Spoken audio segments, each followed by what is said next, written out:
Look at this. You got the beautiful water everywhere around you. You got beautiful snowy ass hills, mountains, whatever. You got regular sharp ass snowy-ish hills right there. You got a city right there. You have bridges right there. Plantation all around you. Guys, do you need anything else in life? Just like that lonely ass log right there. That's exactly how I am. Lonely ass and just standing in the middle of nothing, filming a video for my YouTube channel. Anyways, today is actually going to be a pretty vulnerable and a pretty real, heart-to-heart, authentic conversation. We're going to be talking about taking risks, why I actually stopped taking risks. You got to remember, I'm only 20 years old. At 20 years old, I stopped taking risks, and risks that are not the financial risks. Financial risks, trust me, I take those. We're talking about life risks, things that mainly involve your life, sort of endangering activities and stuff like that. I bet. So I actually got myself to a pretty cozy position on the rocks here, and we're gonna get right into it. So first, I do want to actually give you examples of what I mean by endangering activities, life risks. What do those actually mean? First one that I gotta admit to, stealing. This one is a classic. When you're young, you don't got money, your parents don't give you money, whatever. Literally no problem. Go to a store, you do your thing. What does that actually lead to though? So it leads you to believe that you're basically invisible, because after a couple times no one notices you, whatever, right? You keep on doing it, then you get caught, and then you're like, oh damn, I was not invisible.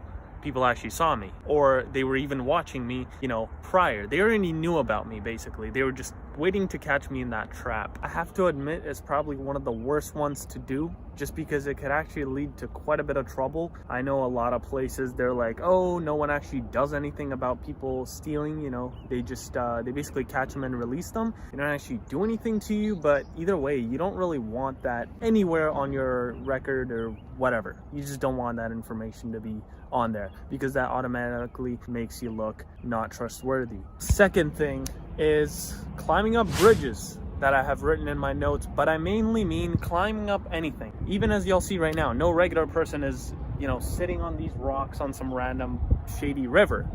And it's not all that shady. As you can see, there's a beautiful view in front of me, so it does look pretty. But I love climbing stuff, and I've done this just about anywhere, right? I've tried just about the most difficult things you can say, right? Kids get into this climbing stuff, this parkour stuff, but not even that. Just climbing up, just really high places just to take nice pictures. And sure, hey, it looks beautiful, but there is a pretty huge risk actually to it, right? This is not something you should be doing at all.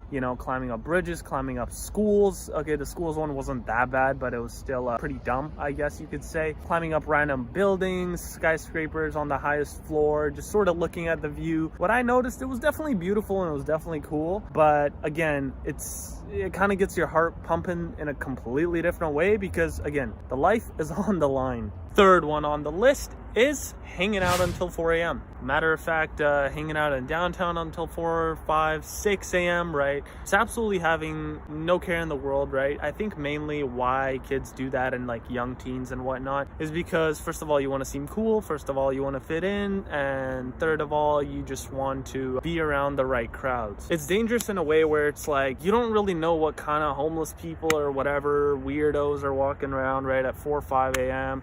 You can see random dudes like on the street, just, with stuff in their hands, just passed out. You don't really want to be around that crowd. And that's one of the things that I did not like being around. I could count just about probably 30, 40 times where I've gotten home at 7, 8 a.m. literally without a care in the world, which is fine.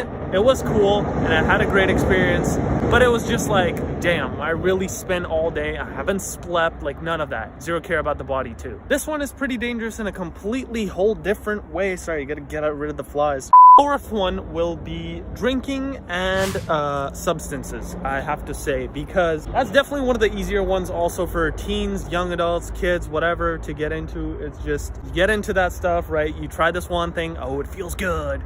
You try this other thing, next thing you know, 6 years later, you're doing that same goddamn thing. And it all started off from flipping elementary, high school. There were also numerous activities that I called dumb activities, or, you know, ridiculous stunts, you know, multiple things where it's like, so I'll give you 2 examples. Me and my other buddy, we grabbed toilet paper, we threw it and we lit it up, and it kind of, it flew up because obviously, but it was also burning at the same time, and we loved that experiment. There was this other time too, we were cooking sausages in, like, not in the mountains, I should say, it's more of like by a suspension bridge. We went to this like hiking thingy, we put some rocks together, we put lighter fluid, some paper, and we started burning sausages. At the end of it, we ate them. Was it that healthy? I don't think so. That is also one thing I do want y'all to notice from all of these examples that I gave you, and all the things that will happen in your life or that have already happened in your life. They're experiences for a reason. They are not regrets, they're experiences. Even if it's an L, it's a lesson, not a loss. You gotta remember that. I also do believe I matured quite damn early and quite damn quickly for my age of 20 years old. One of the reasons I do also think I matured quite quickly, as y'all see on the overlay clip right here, these experiences and these things that I see of a dad just playing with his son some badminton, a classic thing that I have never, really gotten in my life or never get anymore. Like, my parents' relationship is not that stable, but with that being said, it was just, it was cool to see, but it sucks to see that I don't have that in my life. And it gets me way more excited because it's an actual experience, and that's something that gets you more fulfilled than, you know, doing stupid stuff. If you look at the content on my channel, I talk about numerous things, right? I don't necessarily have a specific thing that I just target. I talk about anything that happens in my life, and my life has been insanely crazy. I have a ton more stories to tell you about, and that's why I want you guys on this channel. With that being said, my friends, I want you all to subscribe down below, leave a goddamn big like. What was your favorite story? And with that being said, I expect a comment down below, subscribe, and a like. Peace out, my friends. I'm gonna go for a swim.